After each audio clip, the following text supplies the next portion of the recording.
Кайырлы күн, кымбаттуу окурмандар, әріптестер. Бүгін біз сіздермен қоғамдағы экстремизм және терроризм тақырыбында онлайн кездесуімізді бастаймыз. Бүгін бізде қонақта Пенжім ауылындағы Береке мешітінің ұстазы Данияр Нұржанұлы. Қош келдіңіз. Өзіңізді қысқаша таныстырып өтсеңіз. Өзім Данияр Нұржанұлы, Алматы облысы, Амфит ауданы, туып-өскен жер Пенжім ауылы. Оған дейінгі мен 9-шы сынып бітіргеннен кейін ілімімді Алматыға барып, Қонаев атамызға атына аталған университет колледжде оқыдық. Одан кейін орталық мешіт басы Қазақстан мұсылмандар діни басқармасының қолдауымен ашылған имам Абу Ханифа деген медресе бар. Сол медресені оқыдық, Аллаға шүкір. Сол медресені бітіргеннен кейін Астана қаласында мешітте 3 жылдай сабақ беріп, сол жерде сабақ алдық. Ол жерді бітіргеннен кейін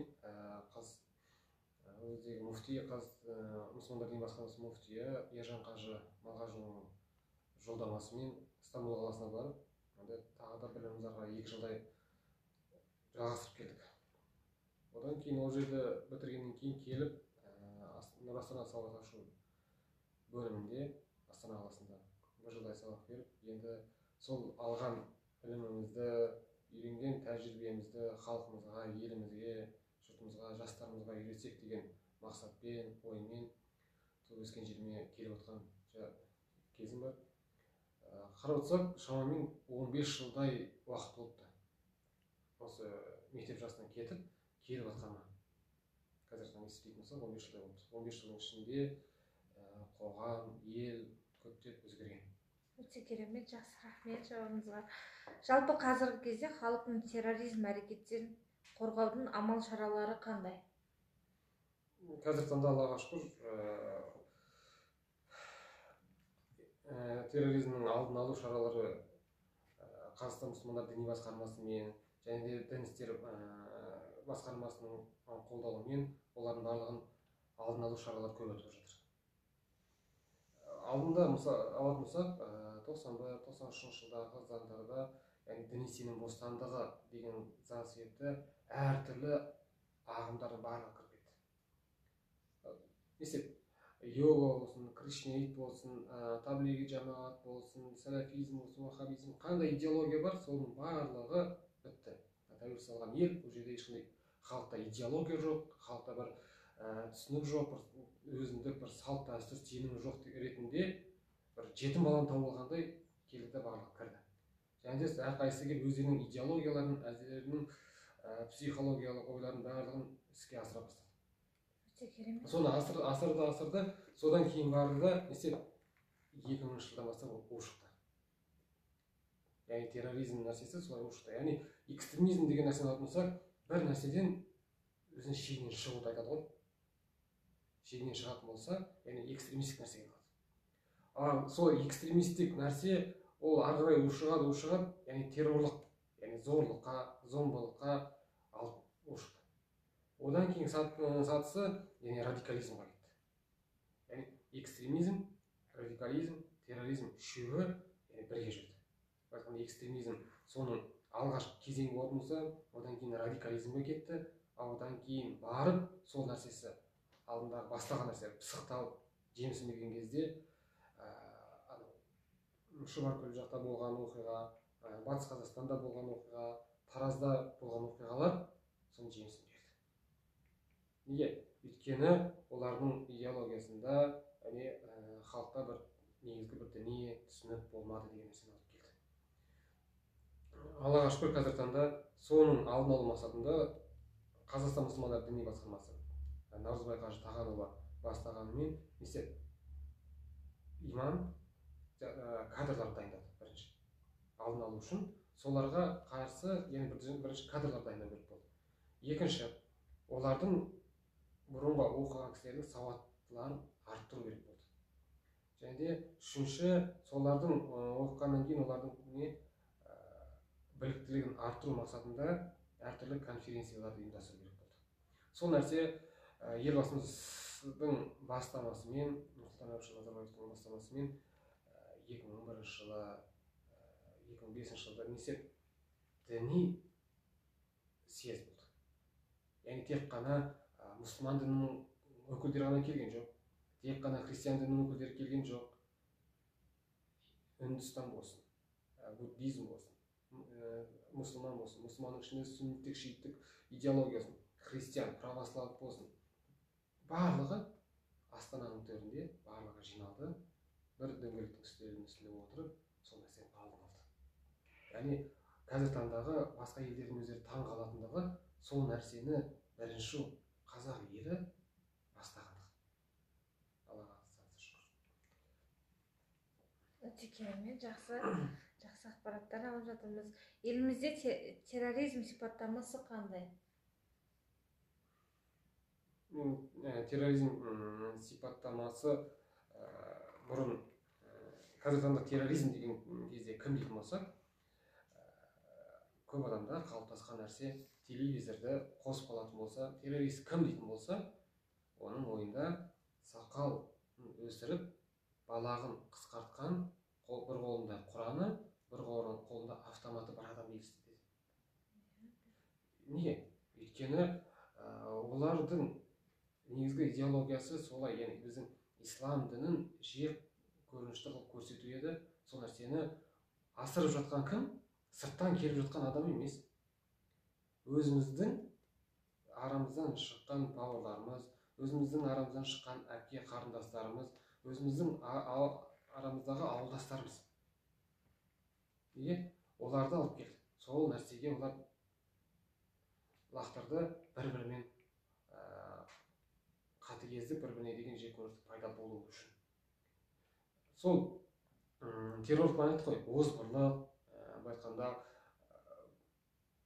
күш көрсету, озбырлық болу, тіпті адам өлтіру дәрежесіне жетуді сол терроризмге алып келді. Сол нәрседе алып келген болсақ, Құран болсын, біздің ұстанып жатқан ислам діні болсын, ол ешқашан терроризмді насихаттамайды. Керісінше, ислам діні тілдік мағыналы болса, ислам дегеніміз, яғни бейбітшілік діні. Біздің қазақ халқының салт дәстүрінде амандасуымызға да кірген нәрсе ассаламу алейкум деп амандасады үлкендер. Не деген сөз? Яғни саған Алланың амандығы, Алланың тыныштығы, есендігі болсын деген сөз.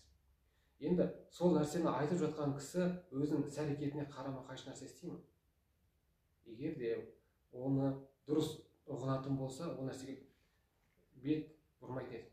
Мырзатай Жолдасбеков атамыз айтпақшы, дін ұстай алсаң қасиетің дейді. Дін ұстай алмасаң қасіретің дейді. Неге? Дінді толық, дұрыс, салт дәстүрімен ұғындыра, ұштастыра ұстаған адам, ол өзінің елін сүйеді, жұртын, ата-анасын, туған елін, ол жердегі топырағы болсын, барлығы оған ыстық болады. Оған ыстық болады. Ал егер де ол басқа, яғни террорлық ағымдағы, немесе басқа бір идеологиядағы адам ұстайтын болса, оны істейді. Алып келеді, оған ол жердің істеп жатқан халқының салт дәстүрі, халқының менталитеті, ол жерде тіпті өмір сүріп жатқан халқы да, өзінің тіпті ата-анасы да, өзінің бала-шағасы, әйелі де оған алыс болып көрінеді. Олардың істеп жатқан нәрсесі жек көрінішті болып табылады. Сондықтан терроризм айтқанда соның алдын алу мақсаттары, шаралары Аллаға шүкір көптеп жүргізіліп жатыр. Соның алдын алып жатқан негізгі қазір таңдағы мемлекеттің қолдауымен управление по делам религии, дін істерді зерттеу орталығының ашылуы, олармен Қазақстан мұсылмандар діни басқармасының екеуі бір-бірімен еңбек етуі қазір таңда сол нәрсенің алдын алып жатыр деп ойлаймын. Өте керемет, көптеген ақпараттарды біліп жатырмыз. Террорлық әрекеттерден зардап шегетіндер кімдер? Террорлық ең бірінші ата-ана. Одан кейін сол жердегі қоғам, ал сол қоғам неден құралады? Қоғам құралып келіп мемлекет болады.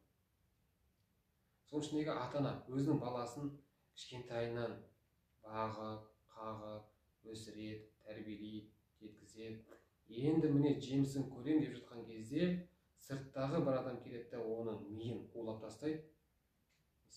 содан кейін әлгі анасы баласынан бір жақсылық мейірім көрем деп тұрған кезде алып келеді да оған сіздің істеп жатқан нәрсеңіз дұрыс емес деп айыптай бастайды. Міне болды, баланың жетілді, бір енді бір келін алып келеді ғой деп жатқан кезде ол алып келеді да сіздермен тұрмаймын, тағы басқа деген нәрсесін өзінің идеологиясын тықпалақтайды. Неге? Сіз намаз оқымасаңыз, сіз осы нәрсені ұстамасаңыз, онда сіздікі дұрыс емес деген нәрсеге алып келеді. Ең бірінші зардап шегетін ол ата-анасы мен туған туысы. Ең бірінші. Ал сол ішіндегі сондай құбылыстар болғаннан кейін, бір-бірін деген түсінбеушілік болғаннан кейін не істейді? Ажырасу сияқты факторлар көп болады. Сондай нәрсе болғаннан кейін не істейді? Жетімдер деген нәрселер көп болады. Жесірлер көп болады. Неге? Былай айтқанда, сол бір адамның психологиясының бұзылуы, бір адамның ойынының бұзылуы тек қана сол бір семьямен, бір әулетпен ғана шектеліп қалмайды екен. Оның зияны бүткіл ауылға. Бүткіл ауылға болғаннан кейін, бүткіл облысқа, бүткіл районға, алып келген кезде елге зиян тигізеді. Ойлаңыз, Қазақстанның түкпір-түкпірінен сондай бір нәрселер, зияндықтар болып жататын болса, оның зияны әрине алып келген кезде шығын елімізге алып келеді. Сондықтан оның алдын ең бірінші зиян тиетіні сол ата-анасы, елі, туған туысы, жақындар болып табылады. Жақсы, рахмет. Террористік әрекеттерге ер адамдар ғана бара ма? Террористік әрекеттерге зерттеу жүргізілді ғой. Ресей педагогикалық университетінің бір ректоры зерттеу жүргізеді. Сол зерттеуде 100 адамды алады. 50 ер адам, 50 әйел адам. Енді оның ішінен қаншасы? 17 жас пен 55 жас аралығындағы адамдар. Соларға сол террорлық актілері қатысты сұрақтар қойылады. Қалай қарайсыз? Бір нәрсеге жете алмай жатсаңыз, яғни террорлық нәрсені қолдану, күш қолдану, зәбір қолдануға қалай қарайсыз деген сияқты әртүрлі сұрақтар қолданылады. Психологиялық та сұрақтар қойылады. Соның ішінде ер адамдардың ішінде, 50 адамның ішіндегі 24% дұрыс. Егер де шамаң жетпей жатса, онда күш қолдануға болады. Егер де сен ойыңды жеткізе алмасаң, онда күш қолдануға болады деп 24% ер адамның ішіндегі ол нәрсені қолдайды. Енді соның ішіндегі 24% ер адамдардың білмейміз дейді. Енді қолдануға да болатын шығар, бірақ қолданбасақ та болады ғой, басқа жолмен шешуге болады ғой деген сияқты ойларын жүргізеді. 52% жоқ. Қолданбау керек дейді. Ол нәрсе дұрыс емес дейді. Өйткені ол нәрсені қолданатын болсақ, келеді, ол қоғамға зиян тиеді. Оның ішінде ата-анаңа зиян, туған туысыңа, басқасының барлығына зиян тиеді. Ол нәрсе дұрыс емес дейді. Енді әйелдер жағын алып көреді. Әйелдер жағының 50 әйел адамның ішінде қабылдаған кезде 97% әйелдердің жоқ дейді, дұрыс емес дейді. Бір мақсатқа, бір билікке жету үшін бұл айтқанда озбырлық көрсету, күш көрсету, тіпті адам өлтіруге дейін бару, ол дұрыс емес дейді. 3% ғана әйелдер қолдайды. Сонда 97% әйел адам ол нәрсені қолдамайды. Неге? Өйткені білеміз, ер адам көбіне рационалды болып келеді. Бірден шешкісі келеді. Бірден бір жүйені қолға алғысы келеді. Ал әйел адам бірінші көбіне эмоцияға береді. Эмоционалды болып келеді. Сондықтан көбіне бұл нәрсеге баратыны статистикадан байқап отырғанымыз, әйел адамға қарағанда ер адам бейім болып келеді. Бірінші фактор ер адамның рационалды болып келуі. Екінші, ол нәрсені бірден қол көрсету, күш көрсету деген нәрсені көбіне ер адамдардың қалыпты жағдайда пайдалануға. Бұл нәрсе қайдан пайда болады? Көбіне басқа жақта бұл экстремизм, бұл айтқанда терроризм, әртүрлі экстремизм болады. Біреуі саяси экстремизм болады. Халықаралық экстремизм болады. Ал қазір таңдағы бізде қоғамда болып жатқан нәрсе көбіне пікір бойынша экстремизм көп болып жатыр да. Неге? Ол қоғамның арасында өмір сүруі мүмкін. Бірақ та оны адамның пікірі сізбен келіспейді. Мысалы алатын болсақ, мына кітап тұратын болсақ, көбінесе бір кісі айтады, бұл сіздің қолыңыздан көрген нәрсе, мына бір кітапты көрдім, артында кішігірім жазулар бар, мынандай ғана жазу бар дейді. Ол айтады, жоқ, мына жағында мен кітап көрдім, мына жерде отырған кісі. Оның мына жақта сюжеті бар еді, жазулары да үлкен болды дейді. Алады да екі жақтағы адам екі жақта таласады. Мен Даниярдың қолындағы көрген кітабым басқа еді, анау жоқ, мынандай еді. Алып келген кезде оның қоғамға сол зияны көбіне ер адамдар арқылы қалыптасады. Неге? Өйткені олардың психологиясы көп қазіргі таңда жеңіл болып жатыр. Қоғамнан бөліп алуы, алшақтатуы жеңіл болып жатқан себепті. Жақсы, рахмет. Террорлық әрекеттердің белең алуы неліктен?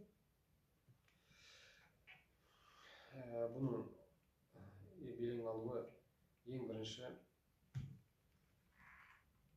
қалай деген кезде тәрбиеге, отбасылық құндылыққа байланысты сияқты. Неге? Адам қазіргі таңда мысалы экономикалық дағдарыс дейміз ғой, экономикалық кризис болған сияқты адамда да рухани бір дағдарыс, рухани бір кризис болады екен да.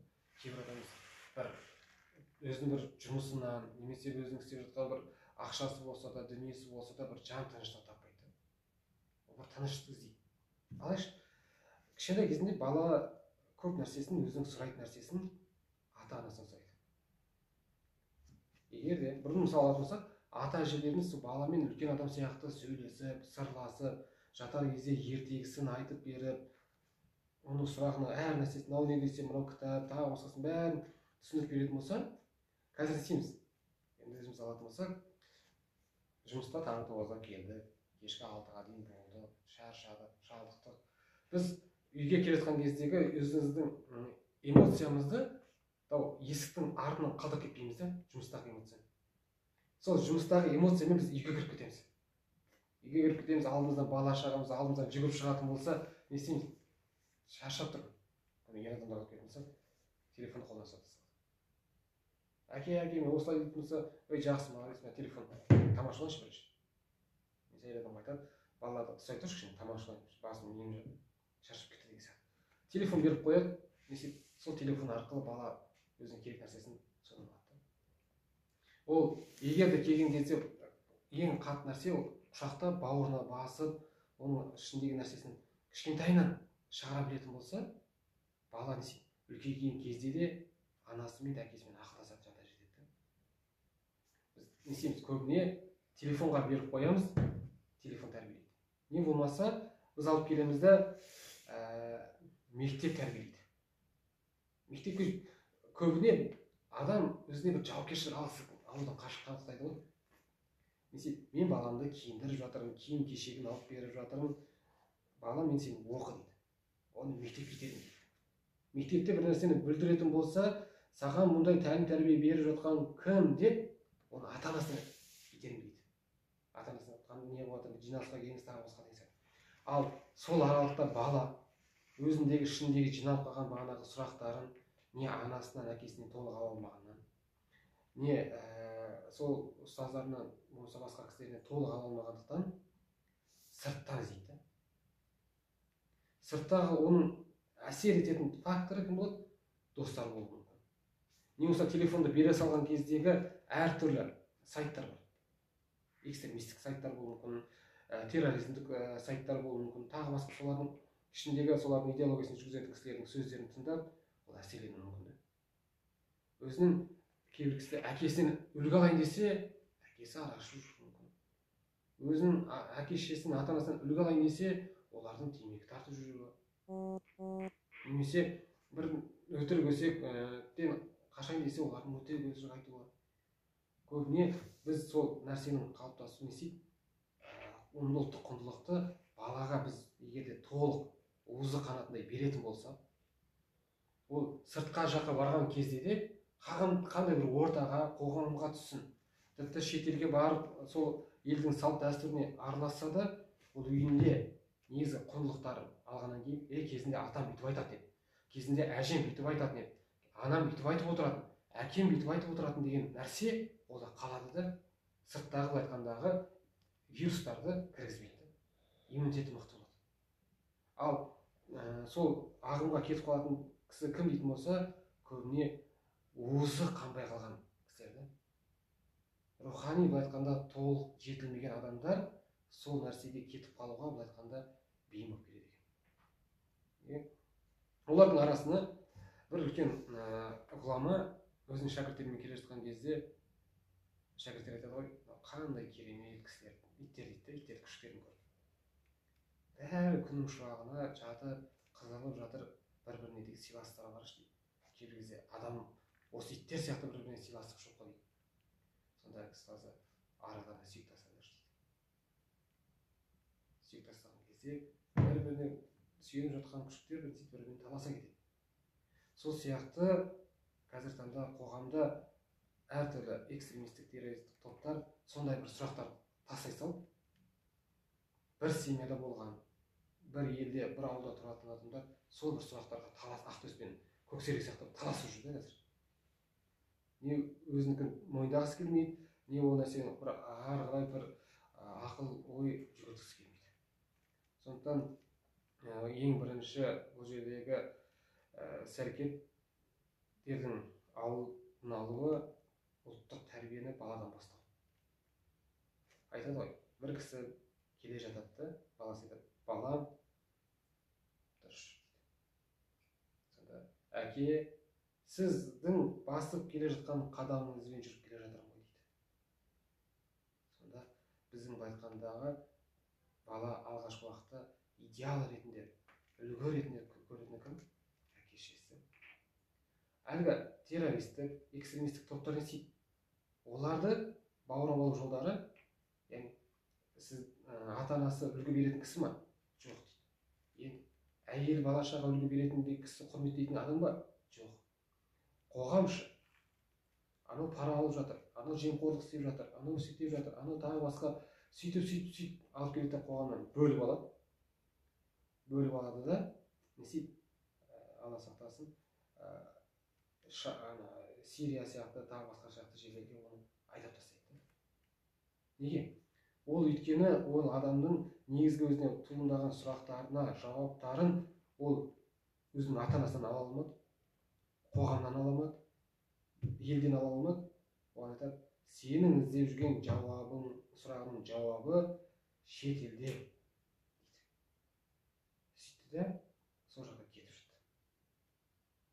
Сол жаққа семьясымен кетті, бала-шағасымен кетті, бірде бәрі нәрсесінен айырылып қалды.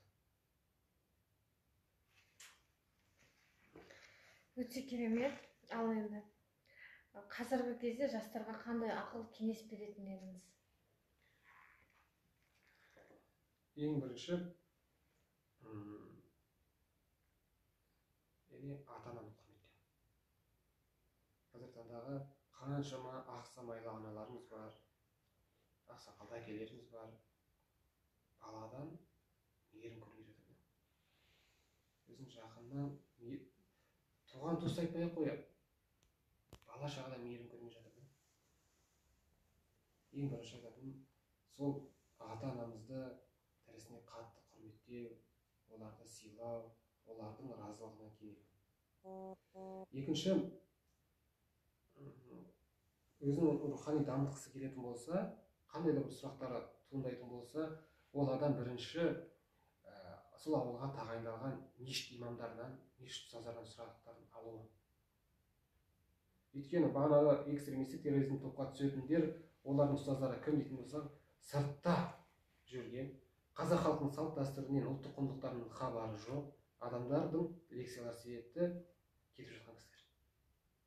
Осы Жусан операциясы бойынша, 4 операциясы бойынша қайтарылды ғой. Соның ішіндегі 491 мысалы жас бала болатын болса, 150 мысалы әйелдер болатын болса, 40-50 ер адам болатын болса, солардың барлығын алып келетін болсақ, шетелге асып кетіп адасуына себепкер болған нәрсе мешіттегі имамдардың уағызы ма десең жоқ. Интернеттегі тыңдап жүрген лекциялар болуы мүмкін, интернеттегі ұстаздар болуы мүмкін. Бірақ та соның ішіндегі бірде бір мешіт имамы, мешіт ұстазын тыңдап жүріп адасып кетіпті. Не болмаса өзінің анасын кәпір деп айтыпты, немесе өзінің салт дәстүрін жоққа шығарды деген нәрсені кездестірмейсіз. Және де үшінші, қандай да бір сұрақтар туындайтын болса, мешіт имамдарынан бөлек тағы да Қазақстан мұсылмандар діни басқармасының сараптауынан өткен Азан KZ, Ислам KZ, Муслим KZ, Сунна KZ сияқты сайттар бар. Сол сұрақтар болатын болса, содан алуы. Және де төртінші, қоғамға пайда тигізе алмаса да кемінде зиян тигізбеу болу керек. Неге? Шамаң жеткенінше біз қоғамға, елге, жұртымызға пайдамыз тигізуіміз керек қой. Біздің алдымыздағы Абылай болсын, Абай атамыз болсын, Құнанбай болсын, Төле би болсын, ұйқыларын төгіп бөліп солар қызмет қылған сол кісілердің ұрпақтары болатын болса, бері қарай алып келетін болса, бетін алатын болса, Қонаев аталарымыз сияқты кісілердің ұрпақтары болатын болса, Абай атамыз айтпақшы, болмаса да ұқсапақ дейді.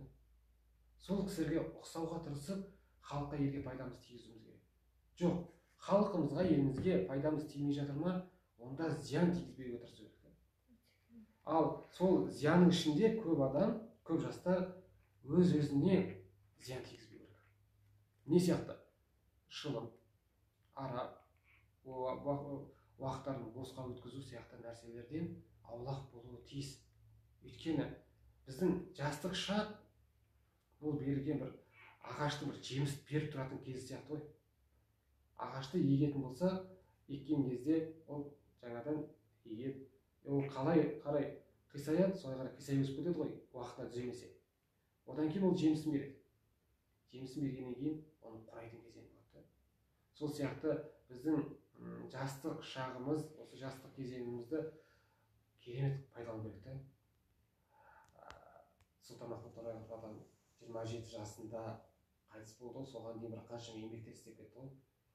Қараңғы қазақ көгіне үңіліп шығып күн боламын деп жүр. Жас болса да. Мен жастарға сенемін деп Алашорда бабаларға айтып кетті. Кімге? Яғни бізге сенді. Біздің артымызда өсіп жатқан өскелең ұрпаққа сеніп жатыр. Біздің үйімізде тәрбиелеп жатқан перзенттерімізге, балаларымызға сеніп отыр. Бірақ та біз сол балаларымызды, сол адам жастарды тек қана ішсем, жесем, тойсам болды деген Абайдың айтады ғой. Адам туылған кезде екі нәрсемен туылады. Біреуі ішсем, жесем деп, біреуі көрсем, білсем деп. Біз көп адам ішсем, жесеммен шектеліп қалмау керек. Ары қарай баланы жастарды дамытып, спортты жағынан. Аллаға шүкір. Қазір таңда ақындық жағынан алатын болсақ, өзіміздің осы Жаркентте туып өскен ақын жырауларымыз көп. Әдепхан атамыз болсын, Базархан атамыз болсын, біздің Үркімбай, Исламғали ағамыз болсын. Аллаға шүкір, жазушыларымызға үлгі тұтамын. Спорт жағынан алатын болсақ, Нұрбақыт ағамыз болсын, Айдос Ербосынұлы бауырымыз болсын, Демеу бауырымыз болсын. Аллаға шүкір, спорт жағынан да көп. Қасенхан ағамыз болсын. Халыққа бір сурет жағынан алатын болсақ, Әбілхан Қастеев атамыз болсын. Аллаға шүкір, Жаркент жері небір алып тұлғаларды тудырған жер ғой. Солардың ізін, солардың орнын басатын Алла нәсіп етсе, жастарды, ұрпақтарды тәрбиелеп өсіру айтқанда біздің болашақ міндетіміз, біздің бір үлкен аманатымыз болып табылады. Керемет. Рахмет сізге. Енді пайда ойлама, ар ойла дейді ғой, артық білім кітапта деп. Біз хадис ғұрфымыз, сүннет салтымыз деген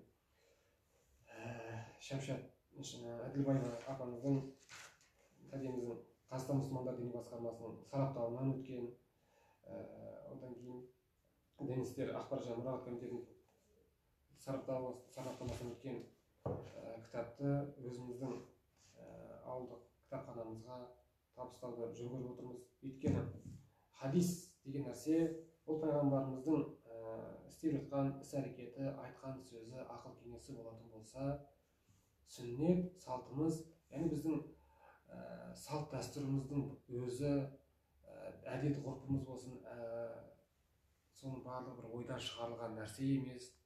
Оның барлығы қазақ халқы ұлттық құндылық ретінде ұстанған нәрселер.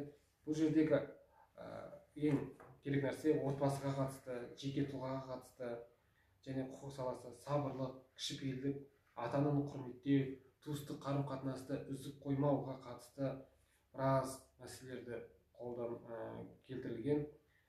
Халқымызға, елімізге, соның ішіндегі жастарға бір пайдасы тиеді деп ойлаймыз. Бізде егер де алдымыздан әрбір шыққан азамат кемінде бір кітаптан кітапханамызға әкеп беретін болса, кітапханамызды не үлкен бір отырардай болмаса да үлкен бір кітапханаға толтыруға болатын еді. 12 мыңнан астам халқымыз бар ғой. Сыртта жүрген небір мықты жазушыларымыз, сол өнерге басып жүрген адамдарымыз бар, бизнес саласында жүрген кісілеріміз бар. Әрқайсысы ауылға келген кезде бір кітаптан әкеп беріп отыратын болса, кітапханамызға қаншама көптеген кітап келетін еді. Бір. Екінші, әлгі үлкен ақындарымыз болсын, жазушыларымыз болсын, спортқа жақын бауырларымызға осы кітапхананы келіп аралап көрген болса, әлгі жастарға да сол нәрсе еліктей болады. Неге? Жас көбіне көрген нәрсесін еліктейді ғой. Көрген нәрсесін еліктейді. Неге? Көріп жатқан нәрсесі көбісінікі жын ойнақта болатын болса, соған еліктейді. Көбісінікі бір сауда, базарда жүретін болса, соған нәрсе еліктейді. Егіншілік болса, соған нәрсе еліктейді. Ал кітап осы жерге үлкен кісілердің келіп жатқан, әрқайсысы бір кітаптан беріп жатқан бір әдет қылатын болса, бір салт дәстүр қылатын болса, келген сайын, онда бір жылдың ішінде мына жерде кітапхана орын қоятын жер қалмайтын еді. Байқасақ, бұрынғы Мағжан Жұмабаев атамыз кезіндегі мысалы алашордаларымыз, элиталар бір-біріне ең қат нәрсесі кітап сыйлайтын болған. Қазіргі таңда біз адам бір-біріне бір телефон сыйлауы мүмкін, тағы басқа бір сыйлық сыйлауы мүмкін, бірақ та соның ішіндегі ең үлкен құндылық кітап сыйлау екен. Кітап сыйлау. Осы кітаптың ішінде ғой, бағанағы біздің айтып отқан экстремизмнің алдын алу, терроризмнің алдын алу, ата-анаға құрметтеу, туыстық қарым-қатынасты үзбеу, халқымызға, елімізге пайда тигізу деген нәрсені осы тек қайдан? Кітаптың ішінен табамыз.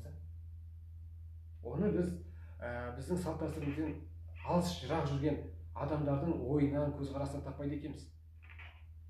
Алатын болса, Абай атамыздың сөзінде бұл нәрсе келтірілді. Мағжан, Ахмет Байтұрсын, Қабдеш Жұмаділ, бері қарай алатын болсақ, өлкемізден шығып жатқан тұлғалардың кітаптарынан да сол нәрсені көруге болады. Кітапханаларымыз кітапқа толы болсын, оның үшін оқитын шәкірттеріміз, жастарымыз одан да көп болсын, халқымызға, елімізге, жұртымызға пайдасы тиетін асыл азаматтарды тәрбиелеп өсіруді баршамызға Алла тағала нәсіп етсін. Айтқаныңыз келсін.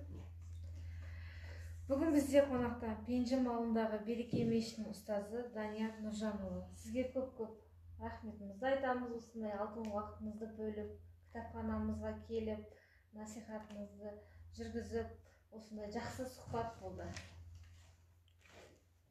Рахмет сіздерге.